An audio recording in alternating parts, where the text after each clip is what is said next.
el programa de hoy, muro de fieles reunidos en oración defendió la Catedral Metropolitana de México ante amenaza de feministas. Y conoceremos lo que dijo el Papa Francisco en su audiencia general sobre su visita a Tailandia y Japón. Además, entrevistaremos a reconocido artista que realizó los sellos del Papa Francisco por su 50 aniversario de ordenación sacerdotal. Bienvenidos a WTN Noticias, soy Isabel Díaz Monsalve y es un gusto poder saludarlos y traerles la información de la Iglesia Católica. Gracias por acompañarnos como siempre, soy Eddie Rodríguez Morelli. Empezamos esta nueva edición con noticias de México, donde un muro de fieles reunidos en oración defendió la Catedral Metropolitana de Ciudad de México ante la amenaza de un posible ataque por parte de feministas. Ante la amenaza de un posible ataque feminista a inicios de esta semana, cerca de 300 fieles se reunieron a las afueras de la Catedral Metropolitana de México para formar pacíficamente y en oración un muro humano, ya que en el marco del Día Internacional de la Eliminación de la Violencia contra la Mujer, decenas de feministas salieron a manifestar por las principales calles del centro de Ciudad de México. A su paso, destruyeron y vandalizaron distintos espacios públicos, como estaciones de bus y monumentos. En ese contexto, luego de denunciar estos actos y rechazar la tolerancia de las autoridades frente a estas marchas, el canónigo penitenciario de la Arquidiócesis de México, el padre Hugo Valdemar, alentó a los fieles laicos a seguir defendiendo pública y valientemente su fe, ya que el efecto que tuvo el muro humano en la catedral demuestra el enorme poder de la oración. Qué alegría ver a las personas, a los fieles católicos defendiendo la iglesia, porque no estamos defendiendo solamente una estructura, un muro, estamos defendiendo la casa de Dios, donde se encuentra el Santísimo Sacramento y donde además hay tantas esculturas, cuadros que son católicos, que son patrimonio además de toda la humanidad y que además representan nuestra fe. Pues qué bueno que en otros países donde también hayan estas amenazas, los católicos seamos valientes y salgamos a defender nuestras iglesias, salgamos a defender lo que es nuestro, pero defendiéndolo no peleándonos con gritos, sino respondiendo muy diferente, con la oración, como lo han hecho estos hermanos mexicanos a quienes felicitamos, aplaudimos y que también pues nosotros seguiremos este ejemplo, el poder salir a defender lo que es nuestro, lo que es de nuestra Iglesia Católica. Y continuando con información de México, les contamos que más de 10.000 fieles laicos renovaron su consagración a Cristo Rey, al pie del monumento dedicado a él en el Parque Bicentenario en Silao, estado de Guanajuato. Veamos. Por víspera de la solemnidad de Cristo Rey y en el marco del Día del Laico, más de 10.000 fieles renovaron su consagración al pie del monumento dedicado a Cristo Rey, que se encuentra en el Parque Bicentenario en Silao, estado de Guanajuato, en México. Asimismo, celebraron al beato Anacleto González Flores, mártir de la Guerra Cristera, a quien el episcopado ha elegido como patrono de los laicos. Esta consagración, explicaron los organizadores, se hace teniendo en cuenta la realidad que vive el pueblo mexicano, en la cual se cierne una terrible cultura de la muerte, con una fuerte amenaza a la vida, la familia, las libertades fundamentales, entre otros temas que ponen en peligro a muchas personas. La misa fue presidida por el nuncio apostólico de ese país, Monseñor Franco Coppola. Además de la celebración eucarística, se realizó un concierto musical, representación teatral, testimonios y animación. Cabe indicar que en paralelo, diversos estados mexicanos como San Luis Potosí, Veracruz, Yucatán, entre otros, se unieron para celebrar a Cristo Rey, renovar su consagración y hacer actos de reparación por los pecados personales y del país entero. Por otro lado, en la Ciudad de México, tanto en la Catedral Metropolitana como en la antigua Basílica de Guadalupe, también se realizaron festejos en torno a la solemnidad de Cristo Rey.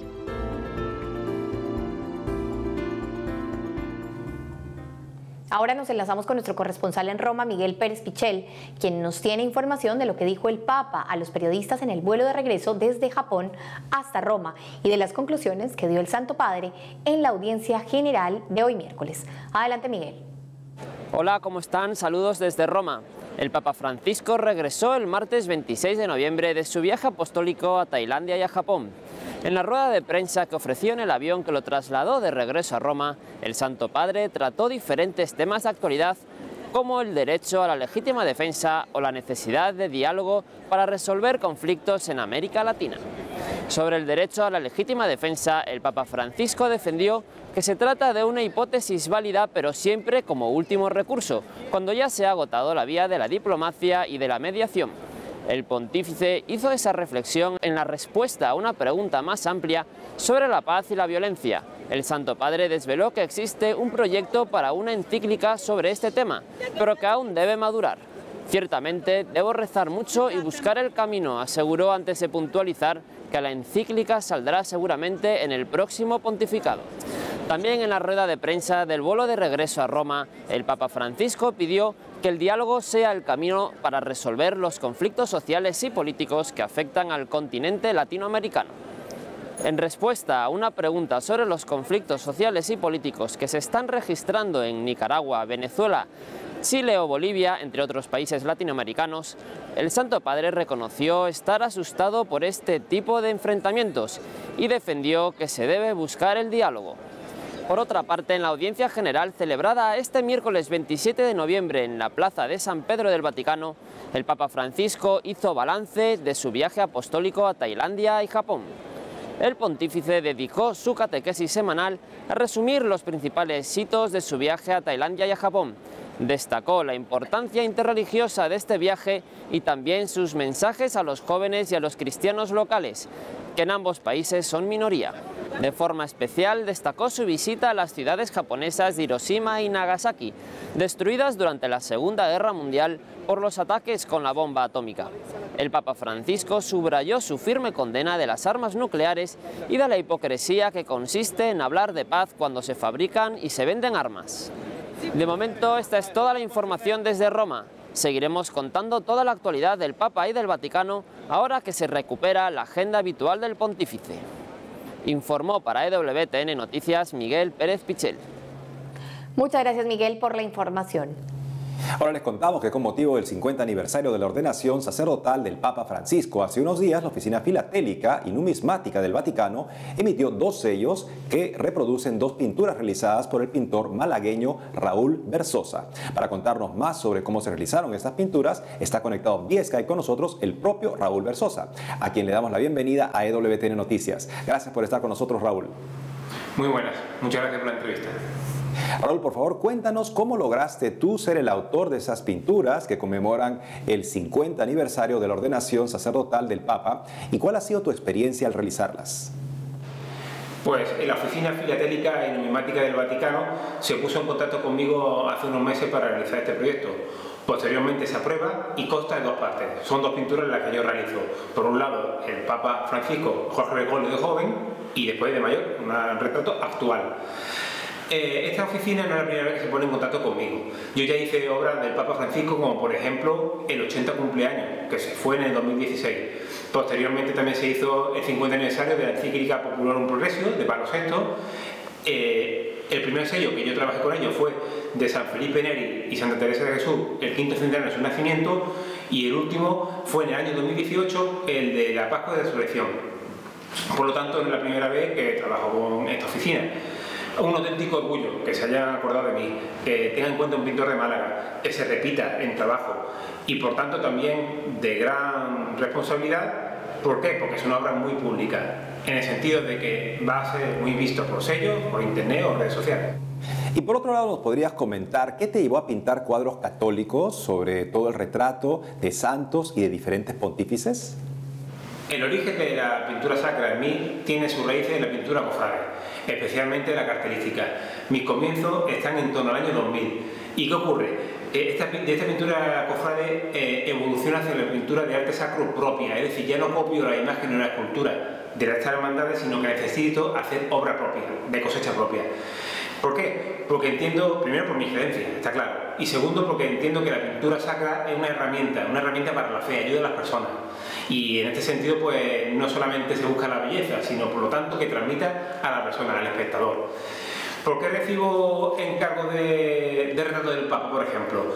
Pues bueno, son retratos que me encargan desde el Vaticano principalmente. En este caso, la Oficina Filatélica y Numismática me encarga esta pintura del 50 aniversario de la ordenación sacerdotal del Papa Francisco. En otra ocasión fue el cumpleaños, del 80 cumpleaños del Papa Francisco, y también lo he retratado para el Colegio Urbano, por ejemplo, a también Juan Pablo II, a San Juan Pablo II, a Benedicto XVI, incluso a Pablo VI. Raúl Berzosa, muchas gracias por habernos acompañado en EWTN Noticias. Las gracias a vosotros por la entrevista y nada, felicidades por vuestro trabajo. Muchas gracias, Raúl. Y seguimos con noticias de Bolivia, donde los representantes de la Conferencia Episcopal de las Naciones Unidas y la Unión Europea, después de varios días de diálogos y conversaciones, presentaron el acuerdo alcanzado para la búsqueda de la paz en el país altiplánico. Hace unos días, los representantes de la Conferencia Episcopal Boliviana, junto a miembros de las Naciones Unidas y la Unión Europea, presentaron los puntos del acuerdo alcanzado al finalizar el diálogo que se realizó en las últimas semanas para contribuir con la pacificación del país, concentrándose en algunas cuestiones cruciales. Esperamos que esta experiencia nos ayude a no ponernos en lados distintos, sino siempre buscar el bien de todos. En primer lugar, se reiteró el compromiso de apoyar los esfuerzos para prevenir y superar conflictos a través del diálogo. También se estableció proporcionar asistencia técnica al Tribunal Supremo Electoral y a los tribunales electorales departamentales para que el proceso de elecciones cumpla con los más altos estándares nacionales e internacionales. Otro punto del acuerdo prevé establecer una presencia en los departamentos para proporcionar el pleno ejercicio de los derechos políticos de los ciudadanos en condiciones de igualdad y sin imitación durante la campaña electoral. Finalmente, con el objetivo de brindar más apoyo, se ha decidido incrementar las actividades del Sistema de las Naciones Unidas en Bolivia, en particular hacia las poblaciones más vulnerables. Ojalá todo aquello quede en la otra página, y creo que este es el momento, y con esta declaración que hace la Unión Europea y también las Naciones Unidas y la Iglesia Católica, es pasar de página para comenzar otra vez a restaurar las heridas, restaurar pues todo aquello que haya sido motivo de malestar en nuestro país.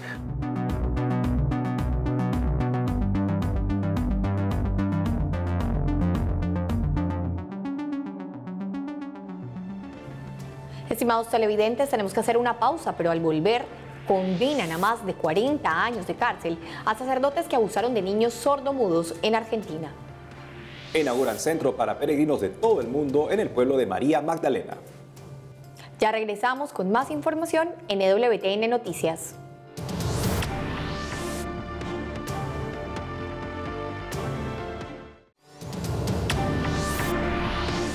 Seguimos con más información y nos vamos hasta Argentina, donde condenaron a más de 40 años de prisión a sacerdotes que abusaron de niños sordomudos del Instituto Próbolo. El arzobispado de Mendoza, en Argentina, expresó su solidaridad con las víctimas del sacerdote italiano Nicola Corradi, de 84 años de edad, y el presbítero Horacio Corbacho, de 57, quienes fueron encontrados culpables de abusar sexualmente de niños sordomudos en el Instituto Antonio Próbolo para niños sordos e hipoacúsicos. Muy satisfecha, la verdad que sí, es increíble. Ahora va a poder respirar, va a poder vivir mi hijo, porque ya están presos, ya están condenados. Es algo muy angustiante, no puedo hablar. Los jueces del Tribunal Penal de Mendoza condenaron a 42 años de prisión a Nicola Corradi y a 45 años de cárcel a Horacio Corbacho, mientras que Armando Gómez, de 49 años de edad, quien se desempeñaba como jardinero, fue sentenciado a 18 años de prisión. Durante el juicio, que comenzó el 5 de agosto, se presentaron más de 10 víctimas de abusos sexuales, quienes fueron ayudados por intérpretes de lenguaje de señas. Feliz, muchas gracias por la lucha, porque todos nos han apoyado, la familia, todos nos han apoyado mucho, así que yo estoy muy feliz, muy feliz. Por otro lado, el cuarto acusado, José Luis Ojeda, de 41 años, Fue declarado inimputable por discapacidad mental y se pudo comprobar que fue víctima de Corradi desde que tenía 3 años de edad. No hablo en términos de que estamos contentos, alegres, porque nada de esto puede producir alegría, pero sí cierta satisfacción porque se pudieron dar a luz estos hechos que estaban hace 10 años olvidados o silenciados. Además, se supo que 2 religiosas, personal administrativo y docente del Instituto Próbolo también fueron acusados. Justísimo el repudio por este abominable crimen que se refleja en también la gravedad, lo alto de estas condenas que han recibido estas personas, de las cuales se esperaba justamente que velaran por el bienestar integral de estos jóvenes y que lamentablemente aprovecharon esa relación de confianza para los más terribles crímenes. Rogamos por la sanación espiritual, emocional, humana de estos jóvenes y también porque estos sacerdotes condenados por estos crímenes puedan también encontrar el camino para arrepentirse profundamente y ofrecer esta pena que les es impuesta como una penitencia por la salvación de sus propias almas. Dentro de la Iglesia Católica no debe haber espacio para estas personas que se aprovechan de su influencia, de su poder, para acabar con la vida de otras personas, sobre todo de estos niños indefensos, de estos niños discapacitados que, como tú dices, no tenían pues muchos medios para poder defenderse, para poder decir lo que les estaba sucediendo. Creo que ante esto, nosotros, ¿qué podemos hacer, Eddie? Bueno, rezar muchísimo, efectivamente, por todas las familias afectadas, por estos niños, efectivamente también por el perdón, para que estas personas se conviertan y encuentren pues en el dolor, se encuentren con el dolor de esas familias y que eso en algo pueda pagar la pena en el cielo para ellos. Pero también nosotros creo que tenemos que comprometernos en no dejar que dentro de la iglesia vuelvan a suceder estos casos de abusos. Nosotros también vivir esa transparencia, esa verdad y poder denunciar, si es el caso, cualquier atropello, cualquier abuso que se pueda cometer y ayudar así a tantos sacerdotes, a tantos obispos que quieren que la iglesia se renueve, que quieren que en la iglesia no hayan más casos de abusos. Todos somos parte de la iglesia Casa Segura, de la que habla el Papa Francisco. Y nos vamos rápidamente hasta España, donde se encuentra nuestra corresponsal Blanca Ruiz, con todo el acontecer de la iglesia en este país. Adelante, Blanca. Hola Isabel, hola Eddie, os saludo desde el centro de Madrid. A mis espaldas podéis ver la iglesia de Santiago y San Juan Bautista y os cuento que recientemente se celebró el 515 aniversario del fallecimiento de la reina Isabel la Católica y se celebraron numerosas misas en toda España, especialmente en la archidiócesis de Granada, donde se encuentra enterrada junto con su esposo Fernando el Católico. Este aniversario es especialmente relevante porque en el año 2018 los obispos del sur de España emitieron un comunicado en el que se informaba sobre su adhesión a la causa de beatificación de la reina Isabel para reconocer sus virtudes y su importante tarea de evangelización en América Latina que tuvo lugar durante su reinado. También les cuento que recientemente el arzobispo de Sevilla, Monseñor Juan José Asenjo, inauguró el año jubilar por el 4º centenario de la hechura de la imagen del Señor del Gran Poder. Esta imagen es una de las más veneradas en Sevilla. Allí sale en procesión durante la madrugada del Viernes Santo, también conocida como madrugá, que es uno de los momentos más importantes y famosos mundialmente de la Semana Santa sevillana. En este año jubilar, la Hermandad del Gran Poder ha organizado una serie de conferencias, eventos, pero sobre todo una parte de actos sociales por los que, entre otros, la imagen se trasladará a parroquias de las periferias de Sevilla para acercarse a los más necesitados. Y por último nos trasladamos a Valencia, donde el cardenal Antonio Cañizares presidió la declaración como Basílica Menor de la Iglesia del Sagrado Corazón de Jesús. Se trata de un título que concedió el Papa Francisco y que establece con la Santa Sede un especial vínculo de comunión, fidelidad y obediencia a su magisterio. Con esta preciosa noticia les dejamos. Esto es todo. Seguiremos informando. Muchas gracias, Blanca, por la información. Ahora les traemos noticias desde Tierra Santa, donde se ha inaugurado la Casa de Peregrinos Magdala, un proyecto encabezado por mexicanos y que ha sido creado para albergar a peregrinos del mundo entero. En el marco de la solemnidad de Cristo Rey, se inauguró la Casa de Peregrinos en la tierra de María Magdalena, un espacio ubicado en la orilla occidental del Mar de Galilea, que busca ser un punto de encuentro de los fieles con Dios y con uno mismo. Esta casa, que cuenta con 160 habitaciones, ha quedado inaugurada después de 15 años de trabajo y es un sitio arqueológico que da cuenta de una ciudad del siglo I y que deja ver cómo era la vida en ese lugar en tiempos de Jesús. Con la apertura de este complejo, queda también inaugurada una nueva ruta de peregrinaje, ya que el Mar de Galilea o Lago Tiberíades facilita el acceso hacia otros lugares santos, como son el Monte de las Bienaventuranzas, Monte Tabor, Caná, entre otros. La misa de inauguración fue presidida por el cardenal Carlos Aguiar Retes, arzobispo primado de México, quien celebró una Eucaristía en la iglesia Duc in Altum, Remar Mar Adentro, en la que participaron cristianos de diversas denominaciones junto a judíos y musulmanes. Durante su homilía, el prelado pidió a Dios por todas las personas que visitarán la casa de peregrinos, para que sea muy fecunda su estancia y fortalezcan su convicción de transmitir a las nuevas generaciones la buena nueva. Al final de la ceremonia, el cardenal Aguiar Retes bendijo una de las obras más importantes del complejo, un mapa de Galilea, y posteriormente las instalaciones del hotel, que ya comenzó a recibir formalmente huéspedes de todo el mundo. Nos enlazamos inmediatamente con nuestro corresponsal en Lima, Perú, Miguel Bizárraga, quien nos informará de un concurso. Adelante, Miguel. Hola Isabel, Eddie, ¿cómo están? Los saludo desde la parroquia Virgen Milagrosa, ubicada en el corazón del distrito limeño de Miraflores. Más adelante les contaré por qué me encuentro aquí, pero primero les informo que a través de un concurso se buscará recaudar fondos para que niños de bajos recursos puedan vivir la Navidad. Y es que la campaña solidaria Navidad es Jesús, organizada por el Movimiento de Vida Cristiana, abrió las inscripciones en Perú para un concurso artístico nacional con el que se busca recolectar fondos para que niños de bajos recursos puedan vivir la alegría de la Navidad. Esta campaña solidaria, que se formó hace 27 años en el Perú, busca llevar una fiesta navideña a los niños en un asentamiento humano, enseñándoles el nacimiento del niño Jesús a través de juegos, catequesis, espectáculos de teatro, una chocolatada y regalos.